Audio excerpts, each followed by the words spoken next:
देखिए, भूमिहार का जितना भी नेता आज के तारीख में हैं, चाहे वो केंद्र में हो या राज्य में हो या आशुतोष कुमार है, ये सारे फर्जी हैं। ये सब पेट और पेटी का राजनीति कर रहे हैं। इनका पेट भरना चाहिए और पेटी भरना चाहिए। कोई मरे, कोई भाड़ में जाए, इनसे कोई लेना-देना इनको नहीं है। आशुतोष कुमार बच्चा है वो। दूसरे रूप में कहा तो वो बिहार का सबसे बड़ा दलाल ठग है वो। तेजस्वी यादव तो कभी भी भूमिहार का मसीहा नहीं रहा है, ना उनका समर्थक रहा है।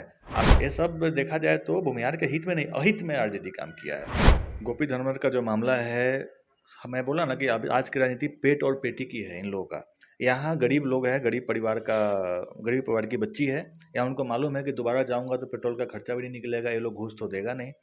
तो एक बार राजनीति सेक लिया गया, बात खत्म, वो लोग अपने घर, पीड़ित मरे, दोबारा बलात्कार हो, इससे उनको कोई लेना देना नहीं है। कि एक निर्भया की जब रेप से हत्या होती है तो पूरे देश में आंदोलन हो जाता है। पूरे देश के समाज सेवी, पूरे देश के बुद्धिजीवी एक मंच पे आते हैं।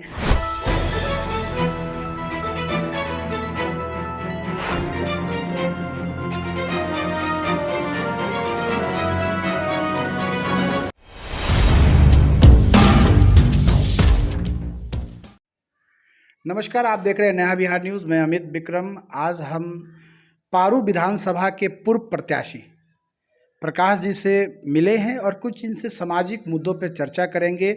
सबसे बड़ा जो प्रश्न इनसे है कि पारू विधानसभा के सरैया थानागढ़ अंतर्गत शेख दनवत गांव में एक भूमिहार लड़की का सामूहिक बलात्कार हुआ है, हत्या हो गई है, लेकिन अभी तक जो आरोपी है उनकी कोई गिरफ्तारी नहीं हुई है।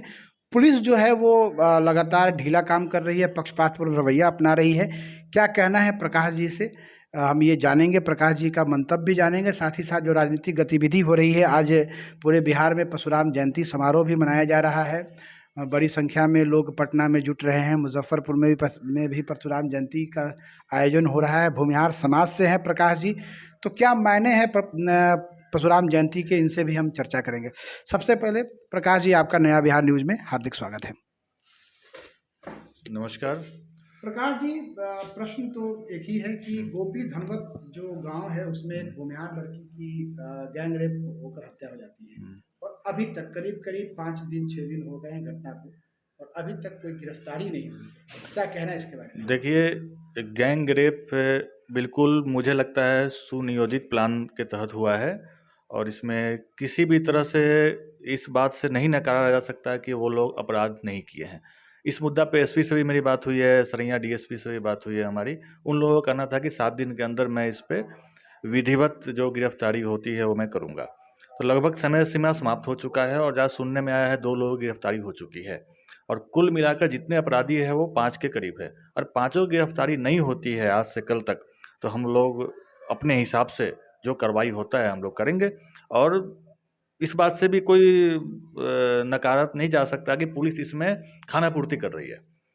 क्यों नहीं? अगर कार्रवाई की बात आती है तो इतनी बड़ी कार्रवाई यूपी दिल्ली में बुलडोजर से हो रहा है, उसके घर वाले को जेल भेजने की तैयारी होती है बाहर में, तो यहाँ ऐसा क्यों नहीं किया जा रहा है? मुझे लगता है कि कुछ ना कुछ इसमें पुलिस का भी नम्र होना या पुलिस का चुप्पी भी बहुत बड़ा सवाल खड़ा कर रहा है इसमें। बड़ी बात है। प्रकाश जी ने कहा है कि पुलिस प्रशासन, खासकर बुलडोजर की जो कहानी है यूपी में, चाहे अन्य राज्यों में, अब बुलडोजर एक अपराधियों के लिए बहुत बड़ा खतरा हो रहा है, तो बिहार में भी बुलडोजर चलना चाहिए।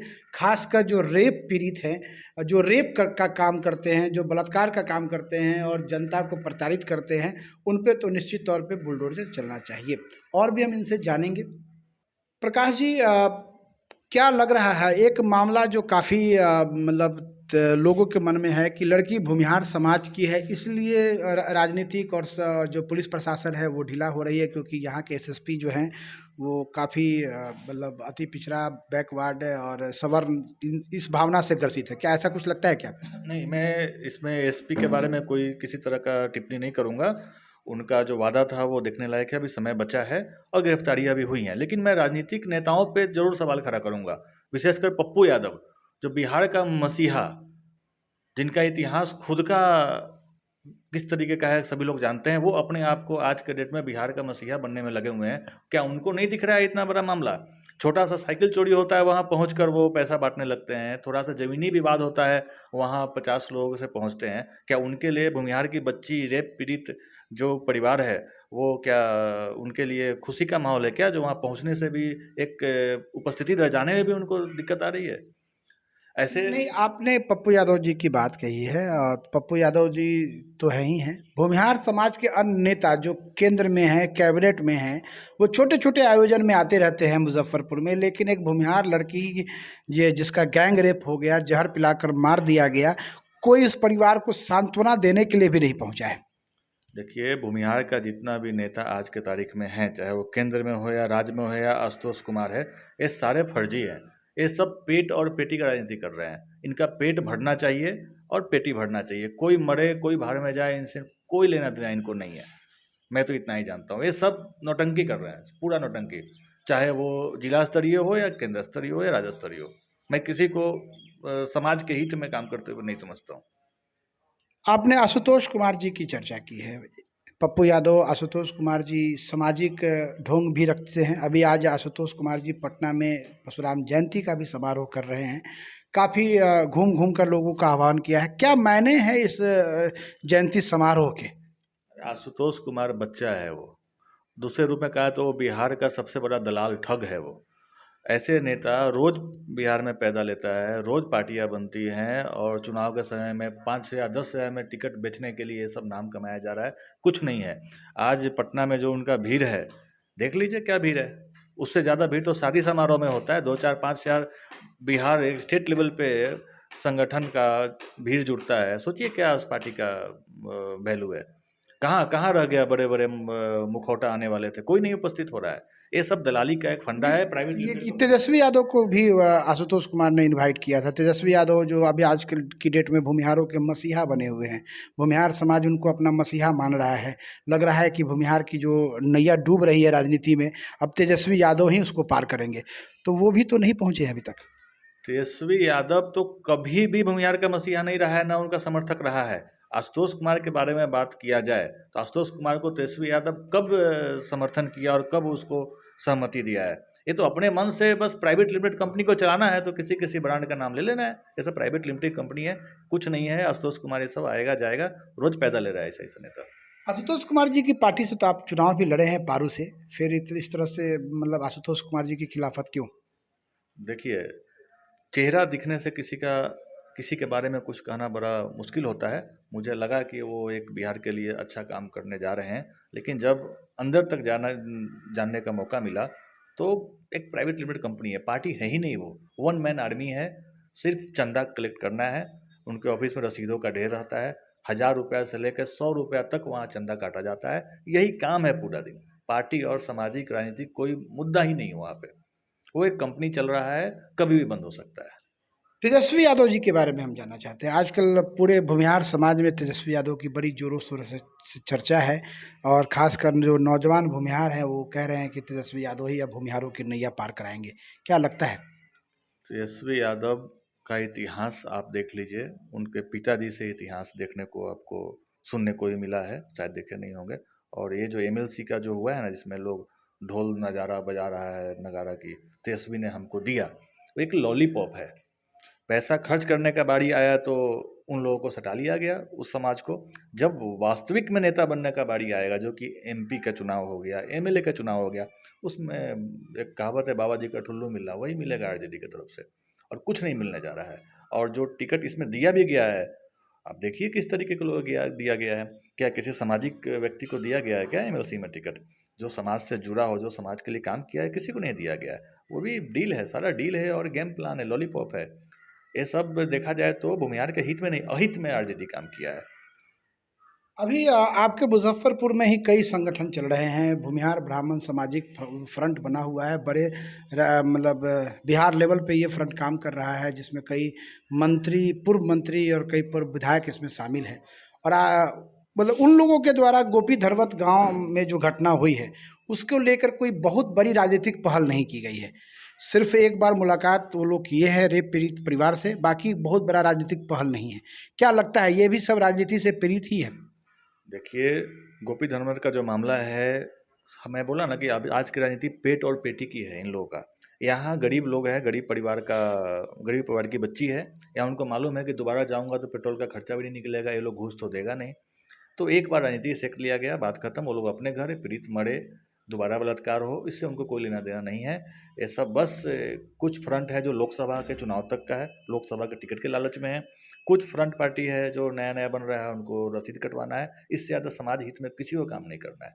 ये सब बस तमाशा है, कुछ चंद महीनों चंद साल के लिए। जनहित में किसी का कोई मुद्दा ही नहीं है।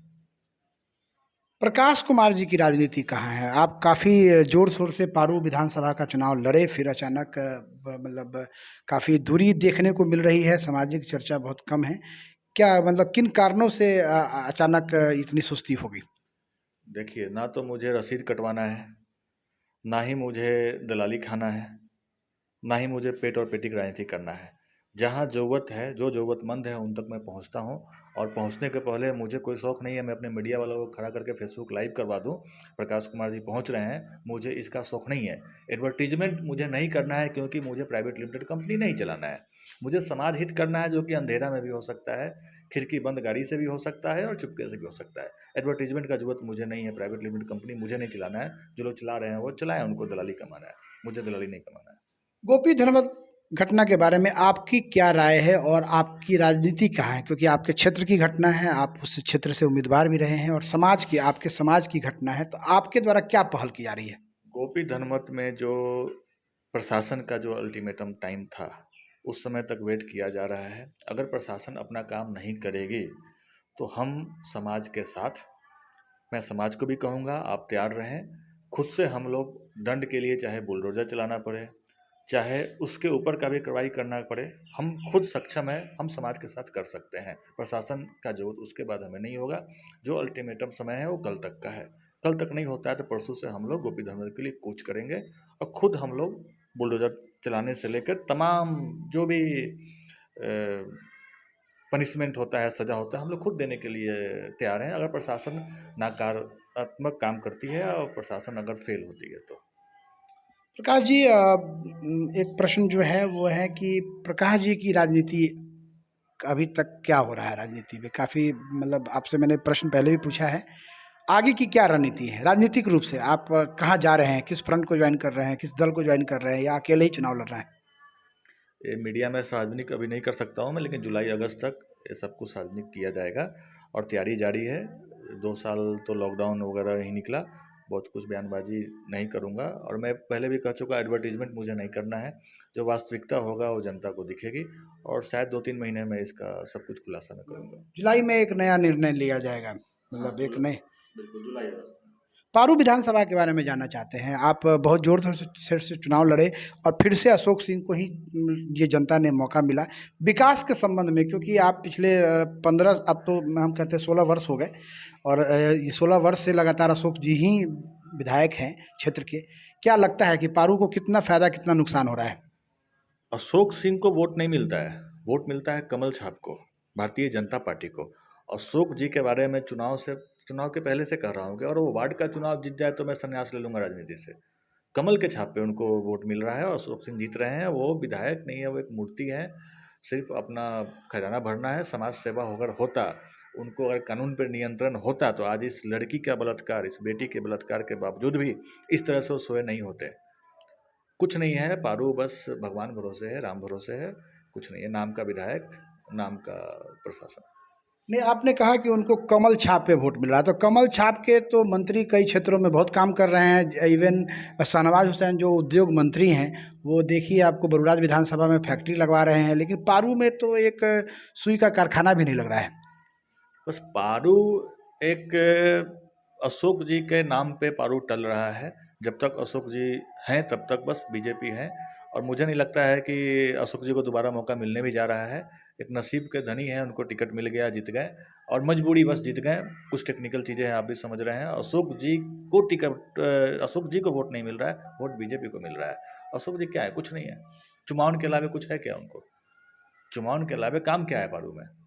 कुछ नहीं। अब देखिए बाढ़ आने जा रहा है, नाव खरीदने के लिए तैयार रहिए, जनता को बोलिए नाव खरीद के तैयार रखे।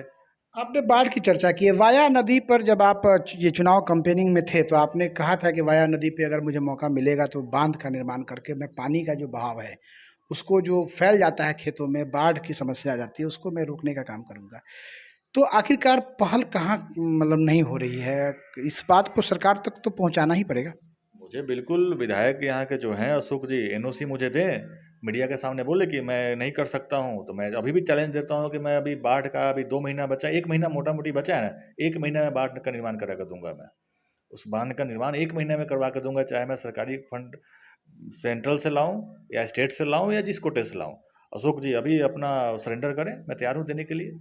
मैं 10 दिन पहले भी गया हूँ, मुआयना करके आया हूँ, लेकिन विधायक एनओसी तो दे पहले। विधायक बोले तो कि मैं नहीं कर सकता हूँ, आगे फंड तो विधायक के पास आ रहा है, वो पैसा। तो वो पैसा कहाँ जा रहा है? वो बंदरबाट कहाँ हो रहा है?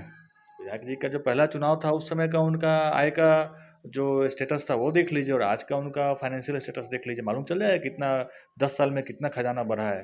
तो इनकम टैक्स के सिस्टम में है, आप पेट्रोल पंप देख लीजिए, उनका होटल देख लीजिए, तो कहाँ से आ गया। और घर में कोई नौकरी तो है नहीं उनके भाई लोग में, इकलौता वही विधायक। भाई तो ठेकेदारी करते हैं ना। ठेकेदारी कब से शुरू किए हैं वो देख लीजिए, और फंड कहाँ से मिल रहा है वो देख लीजिए। ठेकेदार शुरू से तो नहीं है ना, विधायक बनने के बाद ठेकेदारी हुआ है, देख लीजिए, पूरा हिस्ट्री निकाल लीजिए।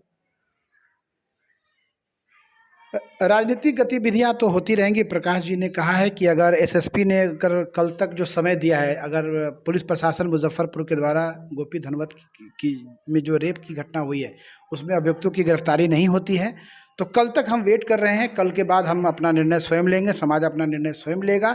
और अगर ज़रूरत पड़ी तो बुलडोज़र चलाने की जो स्थिति आएगी तो उसमें समाज इतना सक्षम है कि बुलडोज़र चलाकर न्याय स्थापित करेगा, न्याय करेगा।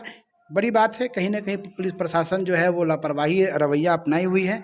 और मतलब बहुत सारी बातें हैं जो सार्वजनिक नहीं की जा सकती हैं, लेकिन कहीं ना कहीं जो रेप पीड़ित है वो भूमिहार समाज की है, सवर्ण समाज की है। और आज के संदर्भ में ये कहा जा सकता है कि बिहार में या देश में सवर्ण समाज के साथ न्याय नहीं मिल रहा है। ये इसका जीता जाता जो उदाहरण है वो है कि एक निर्भया की जब रेप से हत्या होती है तो पूरे देश में आंदोलन हो जाता है। पूरे देश के समाज सेवी, पूरे देश के बुद्धिजीवी एक मंच पे आते हैं और एक लड़की को गैंग रेप करके जहर पिलाकर मार दिया जाता है और कोई भी आवाज़ उठाने को तैयार नहीं है, चाहे वो भूमिहार जाति के नेता ही क्यों ना हो। तो बड़ी बात है, आखिरकार बिहार में भूमिहार जाति का हो जाना एक बड़ा ही सामाजिक दंश बनता जा रहा है। मैं अमित विक्रम, नया बिहार न्यूज़, मुजफ्फरपुर, सरैया प्रखंड।